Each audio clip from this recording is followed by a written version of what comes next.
কেমন ছেলে তুমি? কিনবে না তো? আমার বেলা হয়ে দাও কেন? আমার সঙ্গে?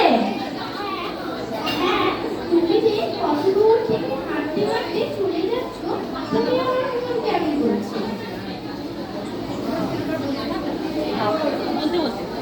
বাবা, তুমি এখানে বসে কি করছো? বিরাট আমাকে বেরোতে বারণ করেছে, তাই আমি সারাদিন এখানে বসে থাকি। বাছা, তোমার কি হয়েছে? আমি জানিনি, আমি তো কিছু বলিনি, তাই আমি জানিনি আমার কি হয়েছে। ভোরবেলা তুমি কোথা থেকে আসছো? আমাদের গ্রাম থেকে আসছি। তোমাদের গ্রাম? অনেক দূরে তোমাদের গ্রাম। আমাদের গ্রাম সেই পাঁচমোড়া পাহাড়ের তলায় সামলি নদীর ধারে। পাঁচমোড়া পাহাড়, সামনে নদী। কি জানি, হয়তো তোমাদের গ্রাম দেখেছি। কবে সে আমার মনে পড়ে না। তুমি দেখেছো?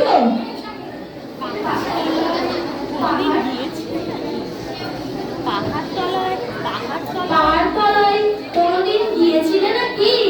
না, যাইনি, কিন্তু আমার মনে হয় যেন আমি দেখেছি। পুরোনো কালে খুব বড় বড় গাছের তলায় না তোমাদের গ্রাম? ঠিক বলেছো বাবা, ঠিক বলেছো বাবা। ঠিক বলেছো বাবা।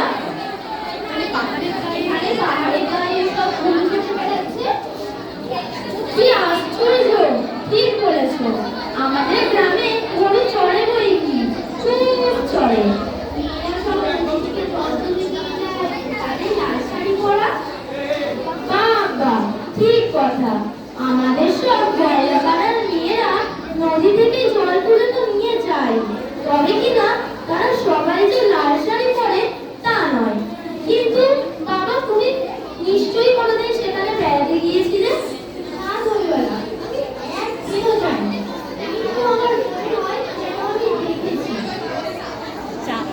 যাবে বই কি বাবা, যাবে বই কি বাবা। কবিরা যেদিন আমাকে বাইরে যেতে বলবে, সেদিন তুমি আমাকে নিয়ে যাবে তোমাদের গ্রামে। যাবো বই কি বাবা, খুব নিয়ে যাবো। আমাকে তোমার কাছে ওই রকম দই মেখে শিখিয়ে দিও। ওই রকম করে বাঘ কাঁধে নিয়ে কেমন করে তুমি বলো, দই দই ভালো দই, আমাকে সুরটা শিখিয়ে দাও। হাই পোড়া কপাল, এ সুরও কি শেখাবার সুর? ও আমার শুনতে খুব ভালো লাগে। সে আকাশে শেষে যেমন পাখির ডাক শুনলে খুব উদাস হয়ে যায়, তেমনই ওই গাছের শ্বাস থেকে যখন তোমার আওয়াজ ভেসে আসছিল, আমার মনে হচ্ছিল, কি জানি কি মনে হচ্ছিল।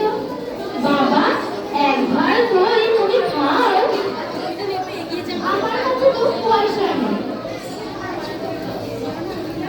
না না না না, না না না না, পয়সার কথা বলো না।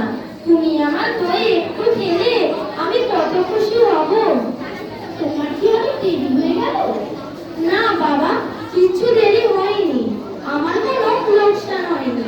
তুমি আমার দই একটু খেলে আমি ওই বেশ থেকে কত দই দই বেচতে যে কত সুখ